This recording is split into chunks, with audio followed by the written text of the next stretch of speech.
Olá, o Tá na Pauta está começando e o nosso programa vai ser um pouco diferente do que você está acostumado a ver.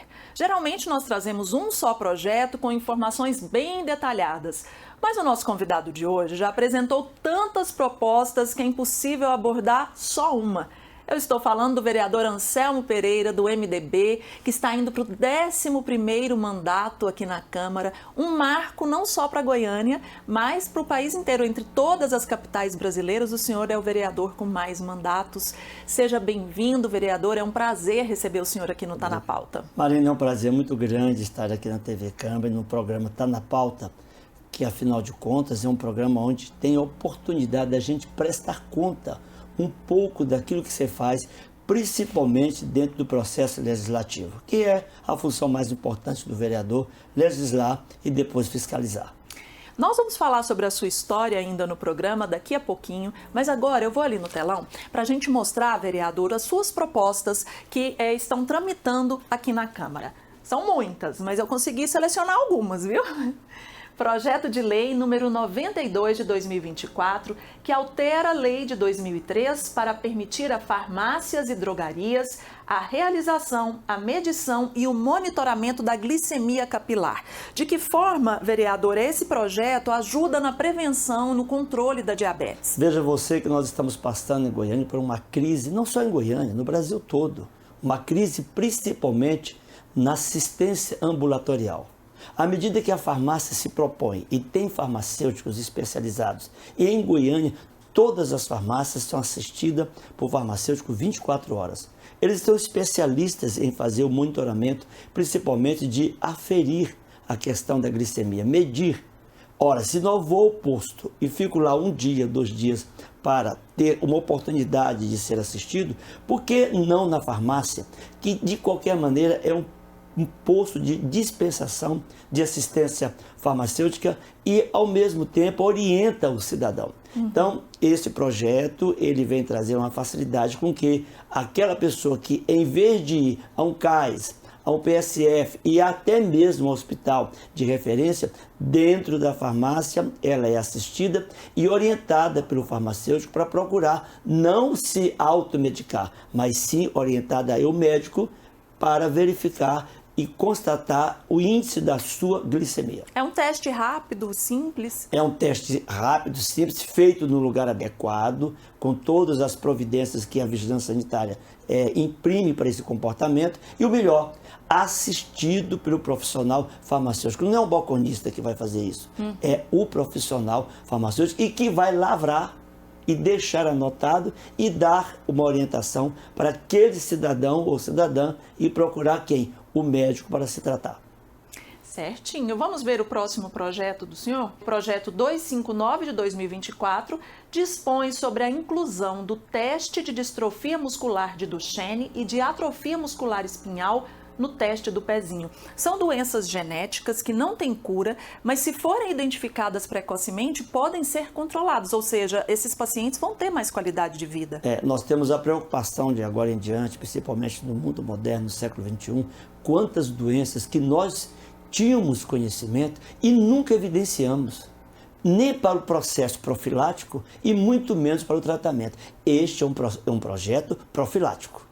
À medida que o teste do pezinho já é feito já há muitos anos e nós podemos aumentar o leque de identificação de outras doenças, nada melhor do que você fazer com que Goiânia saia, e eu vou lhe dizer que praticamente é a capital que está sendo em primeiro lugar, incluindo o teste de distrofia muscular e de Duchenne, para que você possa identificar e, ao mesmo tempo, encaminhar também para a rede pública municipal casos evidenciados. Nós já tivemos o problema de glaucoma. Quantos testes de glaucoma foi feito na cidade de Goiânia e evitamos a cegueira. Então, este é um projeto que eu entendo extremamente necessário, prudente e que já faz o teste do pezinho e inclui esta modalidade. É o que o senhor estava falando, esse encaminhamento também é importante, porque às vezes a família fica ali sem nem saber o que a criança tem e sem saber quem procurar. Você foi muito feliz, Marina, porque nós fazemos muitos mutirões em Goiânia. Aliás, vários mutirões. A Câmara já fez, inclusive, cama itinerante na minha época, em 2015 e 2016, e nós detectamos e salvamos infinitas pessoas da cegueira do glaucoma. Ou seja, você não só faz o exame, mas você encaminha para a rede pública para que ela tenha ali dentro um memorial de quem é aquela pessoa e de que tratamento ela precisa. Nós estamos com isso minimizando custos e ao mesmo tempo salvando vidas e melhorando a qualidade de saúde dos nossos munícipes. Com certeza. Vamos falar agora de um projeto voltado para os trabalhadores. É o número 288, também de 2024, que dispõe sobre adicional de risco de vida concedido aos servidores operacionais e técnicos do órgão municipal de trânsito, ou seja, a Secretaria Municipal de Mobilidade. É um adicional que faz justiça a esses servidores? Muito, Marina, veja você, todos os dias na rua nós temos o confronto do profissional que vai aferir os nossos radares, que vai fazer as sinalizações, que vai pintar. A própria pintura já é um risco de vida. Ou seja, com isso, nós vamos dar a ele um incentivo para que ele tenha grande oportunidade de preservar a sua própria vida, inclusive. Até um adicional melhor para que algum caso de intoxicação, algum caso de acidente, ele possa estar assistido. Esses profissionais vivem diuturnamente na rua. Nós já assistimos, inclusive, a alguns serem atropelados, alguns serem acidentados por um fator que não depende, às vezes, dele, e isso traz, ao meu entender, uma correção de justiça. Aquele que está na rua, exercendo a sua profissão, aquele que está nos trazendo melhores condições de mobilidade, tem o direito de ser assistido com risco de vida. Ou seja, ele, inclusive, não participa amanhã da sua aposentadoria, mas participa da sua vida cotidiana. Vereador, e ao longo dos anos da sua atuação, o senhor tem atuado em defesa dos trabalhadores, né? Olha, eu tenho me dedicado muito em relação a essas questões do trabalho. O trabalhador, principalmente na Prefeitura Municipal de Goiânia, que hoje nós temos quase 50 mil pessoas servindo e assistindo a cidade de Goiânia. Eles precisam ter um olhar diferenciado. À medida que você estimula, otimiza e dá ferramentas e, ao mesmo tempo, condições para que os nossos funcionários, principalmente do município, estejam disponibilizados e tenham uma dedicação plena, em vez de fazer 1, 2, 3 atividades paralelas, mas que ele tenha um salário digno e que ele se dedique plenamente ao serviço público. Com isso, nós vamos melhorar cada dia mais a assistência daquele funcionário ou daqueles funcionários, principalmente da área da saúde, da área da fiscalização, que são fatores importantíssimos para dar uma qualidade de vida para a nossa cidade. Eu gosto muito da valorização do funcionário público, porque ele deixou de ter outra atividade e se dedica plenamente a servir a sua sociedade. Bacana. Vamos falar um pouquinho da sua história? Podemos. O vereador Anselmo Pereira veio para Goiânia aos 15 anos. O senhor nasceu no Maranhão, em São Luís, né? E veio para Goiânia aos 15 anos junto com o pai, que era farmacêutico. Como é que foi essa chegada a Goiânia e como é que o senhor despertou o que despertou no senhor esse interesse pela política? Bom, a primeira chegada em Goiânia eu vim diferente dos meus irmãos. Meus irmãos vieram de carro e de caminhão, como se fazia naquela época. Eu tive o privilégio de vir de avião. Olha. E, aliás, eu vou fazer uma particularidade que eu nunca contei. O primeiro cachorro que eu acho que viajou de avião naquelas épocas foi o meu. Como é que era o nome do cachorrinho? Leão. O senhor lembra? Leão. Fizeram um engradado para ele, uma grade muito bem feita, e ele veio no compartimento das asas da Panam. Existia uma empresa chamada Panam, e eu morava numa cidadezinha chamada Riachão, no sul do Maranhão, entre Balsas, Calorino e Estreito, e pegava o teco-teco nessa cidade de Riachão e ia para Carolina pegar um avião. E eu vim de avião e eu tenho uma impressão que um dos primeiros cachorros a viajar nesse país de forma oficial foi o meu. Foi o Leão. Foi o Leão. Ao chegar aqui eu tive o privilégio de ver por cima de Goiânia o lugar que eu ia morar. Nossa. Que era o setor universitário. Já estava tudo definido. Parece que já estava definido, minha família já estava morando. Que eu fiquei na farmácia, para fechar a farmácia com meu pai, no Maranhão, e trazer para Goiânia. Então, chegamos em Goiânia, fomos estudar nos colégios públicos, no SESC, no SENAC, estudei no Liceu de Goiânia, estudei no colégio de aplicação. Eu já vim numa família política. Meu avô foi prefeito nessa cidade de Riachão, chamava Coronel Antônio Pereira, que era muito duro, né? As coisas não eram muito, mais ou menos assim, o coronel mandava, né?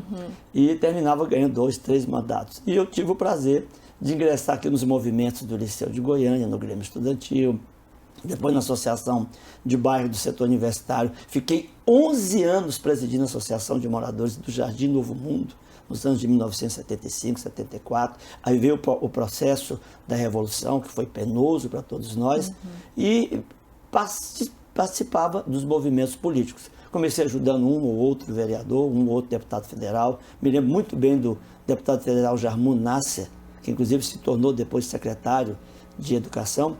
E essa foi a oportunidade de eu me alinhar com as questões político-partidárias. Participei da minha primeira eleição, ainda no governo da Revolução, fiquei suplente, ganhei em seguida, estamos aí no 11º mandato. Tudo isso com um critério muito especial, dar atenção ao meio que eu vivia, o meio de farmácia, o meio estudantil, o meio do segmento organizado, participando de vários sindicatos, como o meu, o Sindicato de Proprietários de Farmácia e tantas outras atividades que eu tive a chance e continuo tendo, Rotary, Lions e outras agremiações, me deram essa oportunidade de estimular a você dizer, olha, se eu posso fazer para um segmento, eu posso fazer para a minha cidade. Então, nos anos de 77, eu fui o suplente, assumi várias vezes, de 82, 88 e diante, essa sucessão de mandatos e uma de deputado que eu ganhei, fiquei lá 4 dias, renunciei e quis e fiz a opção mais correta da minha vida, ver e ser vereador. Por que o senhor fez isso? Eu tenho a convicção de que a população, quando me deu a suplência de deputado, nos anos de 98, e veio vingar, ela me disse que me queria vereador, porque ela me elegeu novamente vereador. Eu fiquei 3 meses com 3 mandatos, terminando o mandato, iniciando um outro mandato já diplomado como vereador e já diplomado e com carta de chamamento para assumir o mandato de deputado. Fui lá, assumi, fiquei os 4 dias. No meu discurso de posse foi o meu discurso de renúncia. Me lembro até hoje que o União estava do meu lado e ele olhava para mim dizendo, mas você não vai ser deputado? Eu falei, não, eu vou ser vereador junto com você. E continuamos aí, depois desse período, 6 mandatos sucessivos. Como eu disse aqui no começo do programa, é um marco, né? Não só para a Câmara de Goiânia, como entre todas as capitais brasileiras. São 41 anos, é isso? Na verdade vai dar um pouquinho mais, porque eu tive mandatos de 6 anos, e se você contar as suplências de 77, que naquela época você assumia por mandato, por dia, você não assumia por período. Faltava um suplente, mandava lhe chamar.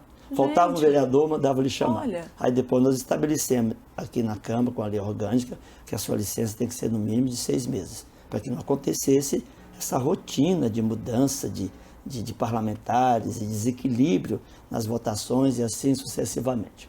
Então, se você contar, vai dar um pouquinho mais. Eu costumo omitir um pouquinho, para mim ficar um pouquinho mais novinho, mas vai dar uns 42 em diante de mandatos sucessivos. O vereador, inclusive, é chamado de decano pelos colegas carinhosamente. Para quem não sabe, decano é aquele que está há mais tempo numa instituição. Não estamos falando de idade, não. Estamos falando de tempo de serviço, né, vereador? E o senhor tem ideia de quantos projetos o senhor apresentou nesses anos todos? Eu mandei fazer um compêndio, eu mandei fazer um resumado. Está terminando de concluir. Eu sou muito criterioso com projetos. Eu não procuro quantidade, eu procuro qualidade. Eu vou lhe dar um dado. Está na moda tratar da vida e da posse responsável de animais. O primeiro projeto da história de Goiânia é meu, da posse responsável de animais. Inclusive a posse responsáveis do atrelamento de cavalos e éguas em carroças. Onde eu mesmo reconheço, mas imprimo sobre aquele que faz a tração animal a responsabilidade do cuidado sobre elas.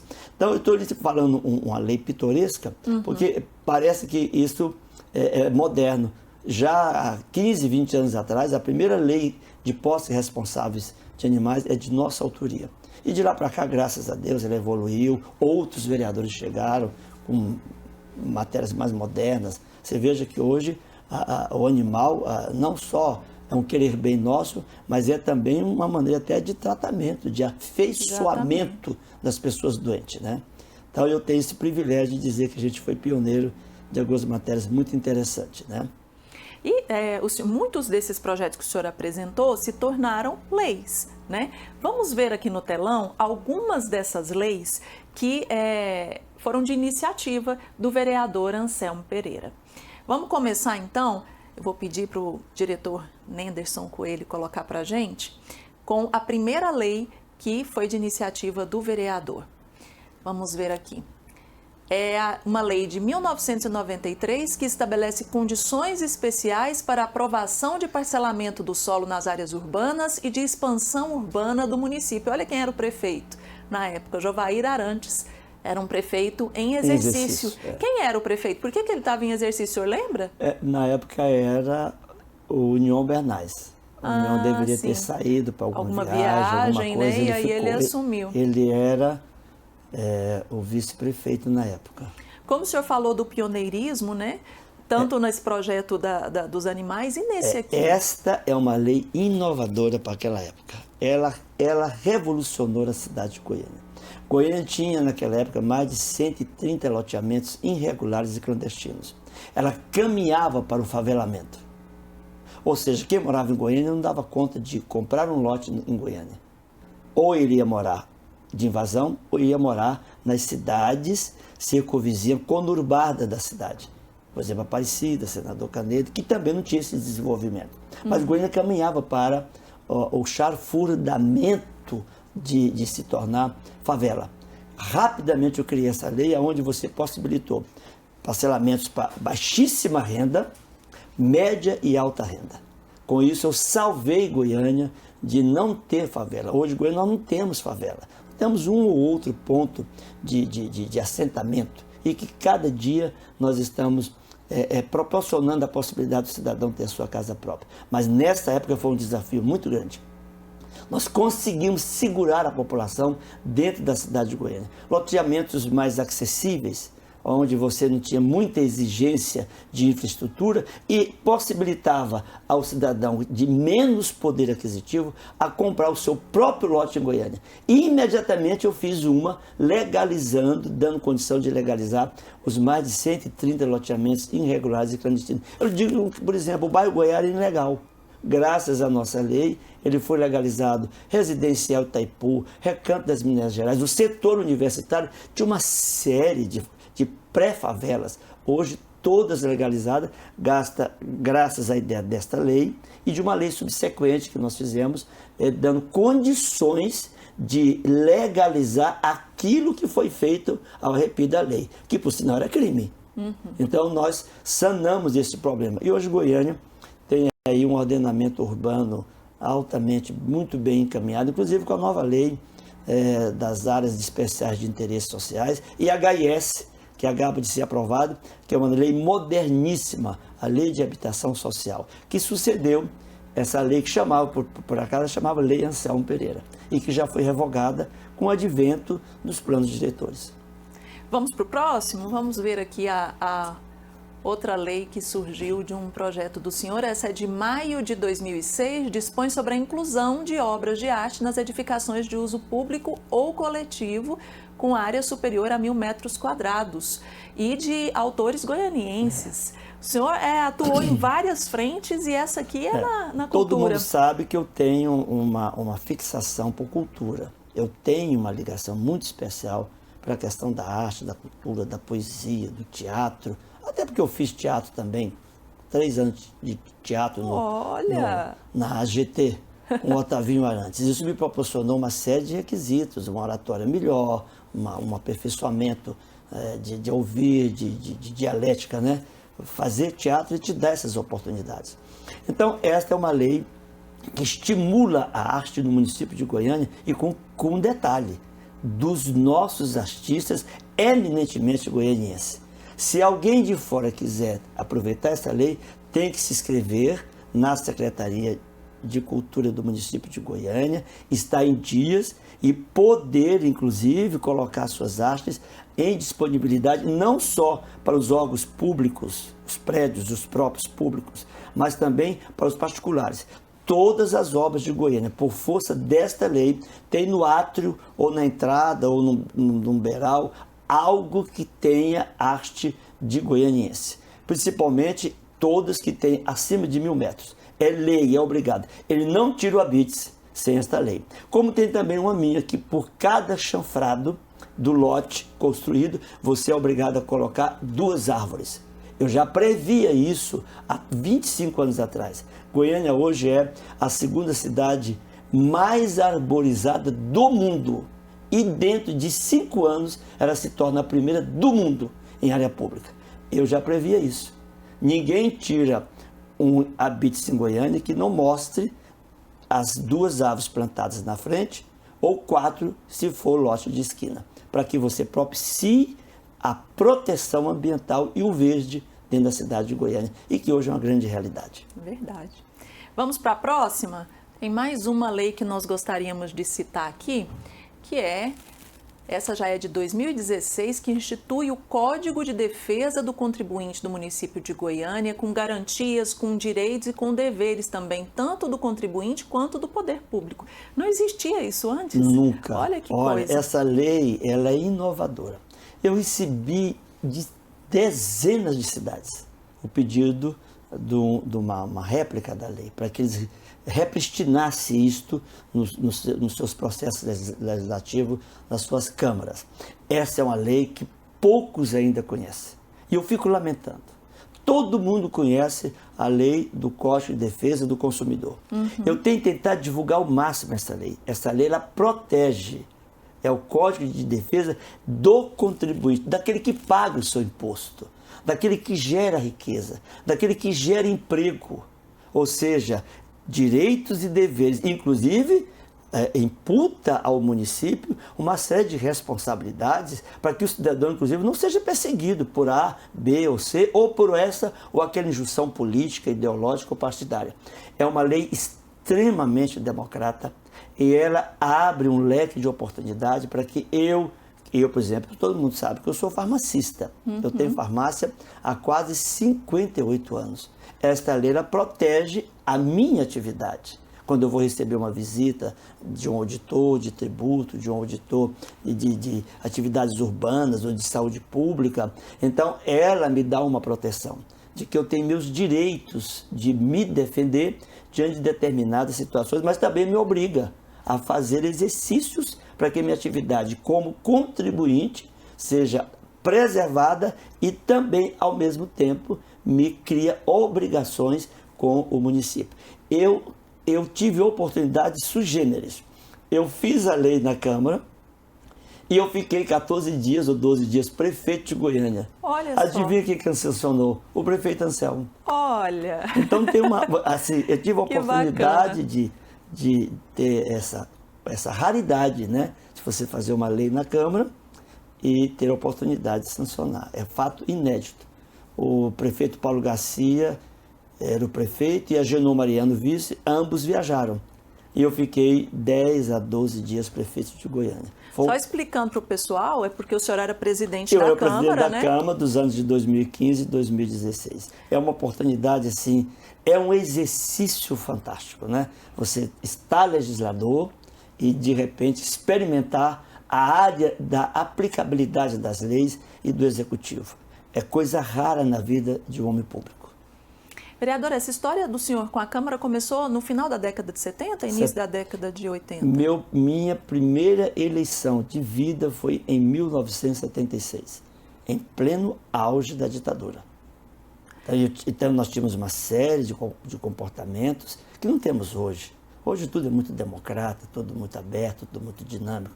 Naquela época nós tínhamos uma série de restrições, leis que você não poderia, comportamentos que você estava implícito, inclusive proibido até de exercitar. Hoje nós temos um exercício pleno da democracia, né? Eu acho às vezes até um pouco exacerbado, mas que seja 10.000 vezes mais a democracia do que período ditatorial. Isso nunca foi bom para ninguém. E nós temos uma foto, um registro do senhor nesses primeiros anos aí do seu mandato. Estou vendo aqui, ó, com vereadores, tem Oséias Porto, tem Giovanni Antônio, que inclusive é funcionário da casa, já aposentou. Vereador, né? Por muitos mandatos. Moza também. Moraes. A Moza uma vez perdeu para mim com 4.850 votos. Foi uma pena. E eu ganhei sozinho no MDB com 7.254 votos. Só um do MDB ganhou e ele terminou perdendo por causa da legenda. E muito bem votado. E ganharam os vereadores com 1.000 votos. Naquela época, graças a Deus, mudou o comportamento, né? Então, essa é uma foto, todo mundo novinho, tá vendo? O senhor lembra mais ou menos em que ano foi isso? Olha, que época, mais ou menos? Que nos anos de 89, 90, não deve ter entrado no ano 2000, não. A sede da Câmara era onde nessa época? No Partenon Center. Este já era aqui. Este já era aqui. Mas antes disso, a Câmara teve outras sedes, né? No Partenon Center, e eu já participei de algumas outras sessões no prédio da Câmara na Avenida Goiás, que não existe mais, foi demolido, e tem um prédio lá na Rua 3, com a Avenida Goiás edificado, né? Vereador, dessa época, um pouco antes, né, quando o senhor assumiu pela primeira vez, para hoje, eu queria que o senhor fizesse esse comparativo, assim, como é que era a cidade, quais eram as demandas da população naquela época e quais são as demandas hoje? Naquela época eram demandas estruturais. O que nós mais trabalhávamos era levar esgotamento sanitário para um bairro, em seguida levar água potável para o bairro e o mais importante, pavimentação asfáltica. Quando eu comecei, quase todo o setor universitário, nada era asfaltado, a não ser a Avenida Universitária. E criamos naquela época, pela Compave, o asfalto comunitário, onde eu pagava o meu asfalto. Eu pagava o meu asfalto, porque a Compave era uma empresa, como a Comug é uma empresa. Né, Comug, com luz, com data, tudo isso era uma empresa. Eu tive a oportunidade de, com a minha comunidade, reunir e nós pagamos o nosso asfalto através de um carnê de 36 meses. Quer dizer, coisas diferentes. Aquela época as necessidades eram muito mais estruturantes, de coisas básicas, correr atrás de um posto de saúde, correr atrás de um telefone público. Eu me lembro, e vou dizer aqui, está na pauta, uma das coisas que eu mais fiz foi inaugurar telefone público. O telefone público, o orelhão, né, o orelhão, o telefone era o preço de um lote. Você vendia um carro, vendia um lote para comprar um telefone pela antiga Tele Goiás. Eu me lembro que eu fui fazer uma inauguração num bairro muito longe, que hoje está totalmente sedimentado, perto da Eternite. Residencial Alphaville, que não é esse Alphaville, era Alphaville lá das pessoas de menos poder aquisitivo, ao lado da Eternite. Não tinha um lugar para inaugurar o telefone. Eu fui na Eternite e pedi, vocês me dão o direito de eu pôr um telefone aqui, inaugurar um telefone público? Não, traga para nós esse telefone. Eu fiz uma das inaugurações mais lindas da minha vida, com foguete, colocando a moeda e ligando, está me ouvindo? Fulano, está me ouvindo? Gente, está ouvindo? Uma coisa fantástica. Veja as necessidades de lá. E você me fez a pergunta de hoje. A de hoje, elas são mais no campo do aprimoramento das coisas que nós temos, das ferramentas que nós temos disponibilizadas para a vida do cidadão. Escolas que nós precisamos requalificar, vagas de CIMEI, não pode ter mais nenhuma criança de 0 a 6 anos e meio fora de um CIMEI ou fora de uma unidade infantil no município de Goiânia. Essa já ainda é uma exigência. Melhorar, uma das maiores reclamações, melhorar o processo ambulatorial de Goiânia. Em toda a cidade este é o reclame, embora tenha muitos, mas nós precisamos aumentar ainda mais. Desobrigar os hospitais de referência. Imagina eu ir lá no hospital de referência para, igual você me disse agora, fazer o teste de uma glicemia, aferir a glicemia, aferir a pressão. Eu estou tomando o lugar de alguém que precisa ser tratado de uma doença mais séria e mais comprometedora. Então, essas exigências agora é algo de conceito de vida. Nós estamos caminhando agora para tratar do conceito de vida. Qual é o conceito que nós temos do meio ambiente para Goiânia? Eu acabei de citar, das duas árvorezinhas que se transforma em uma região altamente de preservação ambiental. Vemos agora a questão da exposição do Rio Meia Ponte para o mundo. Nós temos que dar exemplo. Então, hoje nós estamos atrás de algo de conceito de vida. Qual é o conceito de vida para Goiânia? Goiânia, não sei se você sabe, é uma das cidades mais perversas de distribuição de renda do Brasil. É a primeira do Brasil. Ela é altamente perversa. A desigualdade é muito grande. A desigualdade é nunca vista. Nós precisamos aproximar tudo isso. Com o quê? Com serviços públicos de qualidade.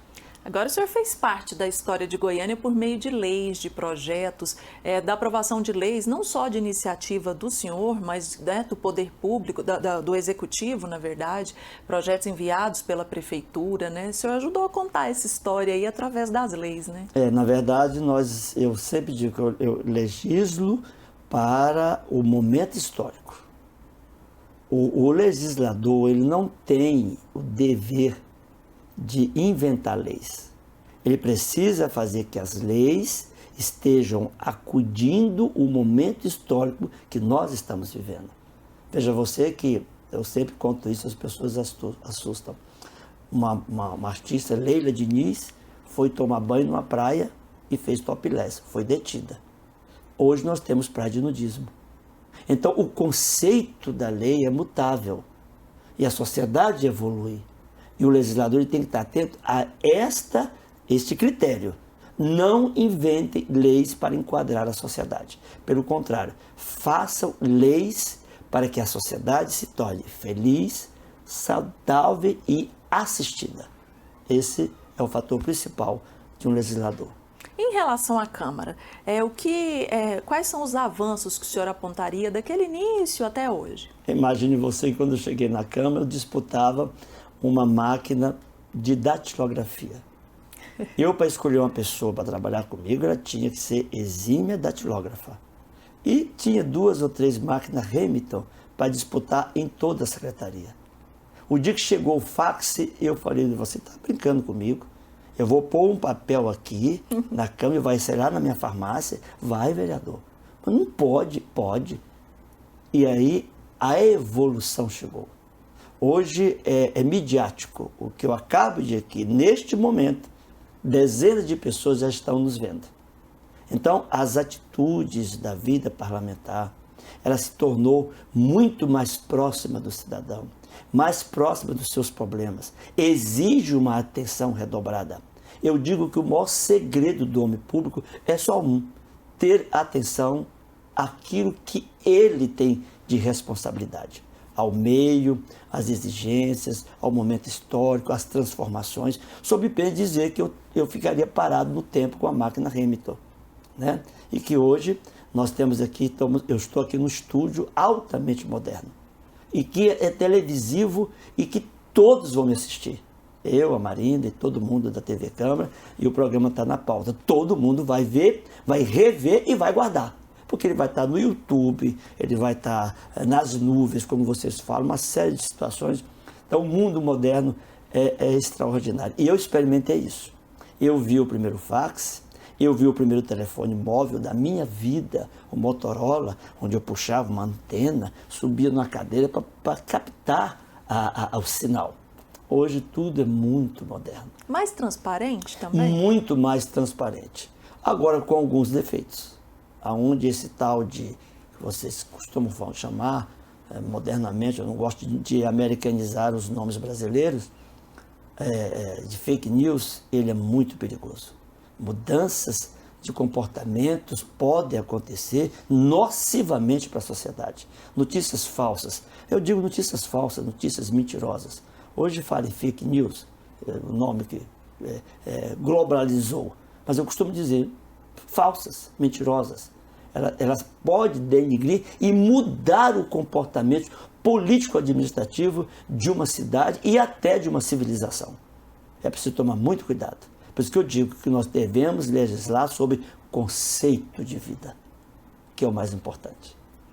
Vereador, o senhor já foi presidente da Câmara, já ocupou vários cargos ali na mesa diretora, já integrou várias comissões. Falta alguma coisa?